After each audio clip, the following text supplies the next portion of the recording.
اعوذ باللہ من الشیطان الرجیم بسم اللہ الرحمن الرحیم۔ حضرت عبداللہ ابن عمر رضی اللہ تعالیٰ عنہ سے مروی ہے کہ میرے آقا حضرت محمد صلی اللہ علیہ وآلہ وسلم نے فرمایا کہ پرانے وقت میں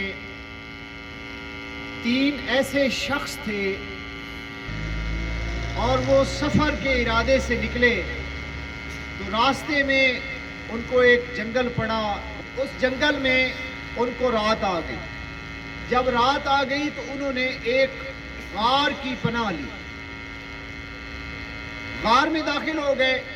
جب غار میں داخل ہو گئے تو اس کے بعد اللہ تعالیٰ کا کرنا ایسا ہوا کہ اس غار پر ایک لڑکتا ہوا پتھر پہاڑ سے آیا اور غار کے منہ پر آ کر گرا اور غار کا منہ بند ہو گیا۔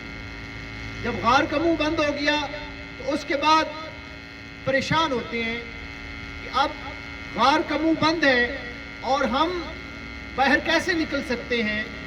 اب ان کو سیدھی موت سامنے نظر آنے لگی تو پھر وہ کہتے ہیں یار ہم اپنی زندگی میں اگر ہم نے کوئی نیک کام کیا یا نیکی کی اس کو یاد کرتے ہیں اور اس نیکی کا وسیلہ اللہ تبارک و تعالیٰ کی ذات کے سامنے رکھتے ہیں، التجا کرتے ہیں کہ یا باری تعالیٰ اس مصیبت سے ہمیں نجات دے۔ اب پہلا شخص اللہ تبارک و تعالیٰ سے عرض کرتا ہے کہ یا باری تعالیٰ میں بکریاں چراتا تھا، میرے پاس ریوڑ تھا۔ سب سے پہلے جب بھی میں دودھ لے آتا تھا گھر میں تو سب سے پہلے میں اپنے والدین کو پیش کرتا تھا، اس کے بعد اپنے بیوی بچوں اور خود پیتا تھا۔ ایک رات ایسا ہوا کہ میں دیر سے گھر آیا، میرے والدین سو گئے تھے، میں نے دودھ اپنی بیوی اور بچوں کو پیش نہیں کیا، نہ خود پیا۔ وہ دودھ میں لے کر ان کے سرانے کھڑا ہو گیا اور پوری رات اپنے والدین کے سرانے وہ دودھ لے کر کھڑا رہا۔ یا باری تعالیٰ اگر تجھے یہ نیکی پسند آئی اور یہ نیکی میں نے تیری صرف رضا کے لیے کی، اگر تجھے یہ نیکی پسند آئی تو یا باری تعالیٰ اس مصیبت سے نجات دے۔ تو تھوڑا سا غار کا جو پتھر ہے وہ سرکہ۔ پھر دوسرا شخص اللہ تبارک و تعالیٰ سے عرض کرتا ہے کہ یا باری تعالیٰ ایک ایسا وقت آیا کہ میں متمول تھا، میرے پاس مال و دولت تھا اور میں اپنی چچا زید بہن پر فریفتہ ہو گیا، اس کو میں نے ورغلایا اور گناہ کی دعوت دی، لیکن وہ گناہ پر قائل نہیں ہوئی۔ ایک اس پر ایسا وقت آیا، قحط سالی آ گئی اور قحط سالی میں وہ بھوک اور افلاس سے تنگ آ کر میرے پاس کچھ مال لینے کے لیے آئی کہ میں نے اس شرط پر مال دینے کے لیے اسے آمادہ کیا کہ تو میرے ساتھ گناہ کرے، تو وہ گناہ پر آمادہ ہو گئی۔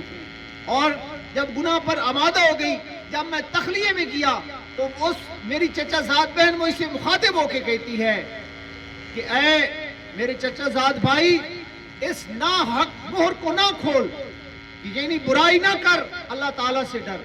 اس وقت جب میں تخلیے میں تھا، گناہ پر قادر تھا، تو میرے دل میں یا باری تعالیٰ تیرا خوف آیا اور میں گناہ سے جو ہے وہ باز آ گیا۔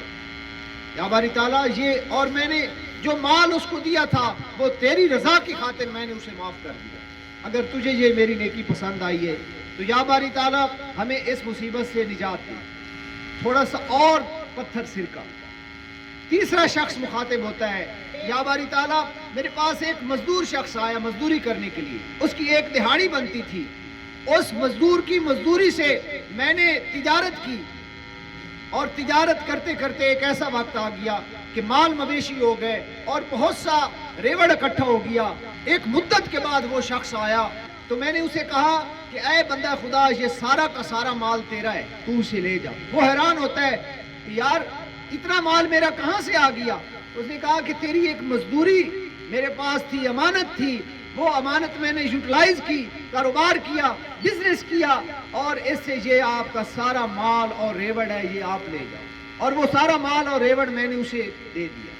یا باری تعالیٰ اگر تجھے یہ میری نیکی پسند آئی ہے تو یا باری تعالیٰ ہمیں اس مصیبت سے نجات دے۔ تو وہ غار کا جو پتھر ہے سارا کا سارا سرک کر ایک سائڈ پر ہو گیا اور وہ غار سے باہر آ گیا۔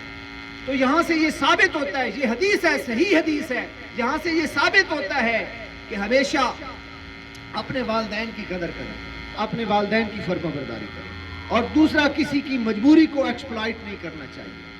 اور تیسری بات کہ جب کسی کے پاس امانت آ جاتی ہے تو امانت میں خیانت نہیں کرنی چاہیے۔ اگر کوئی امانت میں خیانت کرتا ہے تو وہ گناہ گار ہوتا ہے۔